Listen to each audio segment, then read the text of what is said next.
ठीक है, चलिए सीधे मुद्दे पर आते हैं। हम वापस साल 1717 में जा रहे हैं, एक कागज के टुकड़े को देखने के लिए, एक शाही फरमान जिसने मजाक नहीं भारत के भविष्य को पूरी तरह बदल दिया। ये कहानी है फर्रुखसियर के फरमान की, एक ऐसे समझौते की जिसने इंग्लिश ईस्ट इंडिया कंपनी को इतना बड़ा फायदा दिया कि उसने एक साम्राज्य की नींव रख दी। और देखिए, उस समय के लोग जानते थे कि यह कितना बड़ा मामला है। उन्होंने सचमुच इसे अंग्रेजी व्यापार का मैग्ना कार्टा कहा था। जरा एक पल के लिए इस बारे में सोचिए। वे एक व्यापारिक समझौते की तुलना उस दस्तावेज से कर रहे हैं जो अंग्रेजी अधिकारों और स्वतंत्रता की नींव है। तो आपको खुद से पूछना पड़ेगा, आखिर एक व्यापारिक कंपनी ने इतना बड़ा काम कैसे कर दिखाया?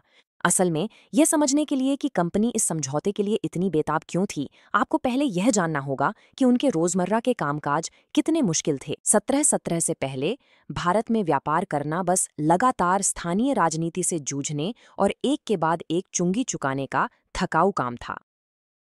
और ऐसा नहीं था कि उन्होंने कोशिश नहीं की थी। मेरा मतलब है, वे दशकों से इसे सुधारने की कोशिश कर रहे थे।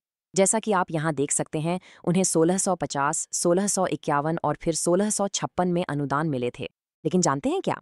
वास्तव में इनमें से किसी का भी कोई महत्व नहीं था।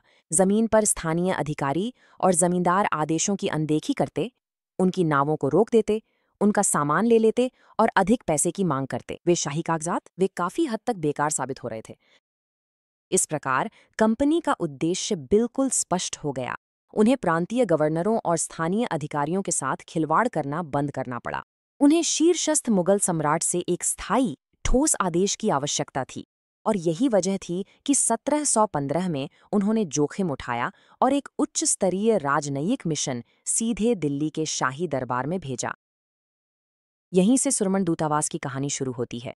इसका नेतृत्व जॉन सुरमन नामक व्यक्ति ने किया था और उनकी टीम मुगल दरबार में अपनी पूरी इच्छाओं की सूची लेकर पहुंची, इस उम्मीद में कि वे अपने व्यापारिक समस्याओं का हमेशा के लिए अंत कर देंगे। लेकिन इसकी शुरुआत अच्छी नहीं हुई।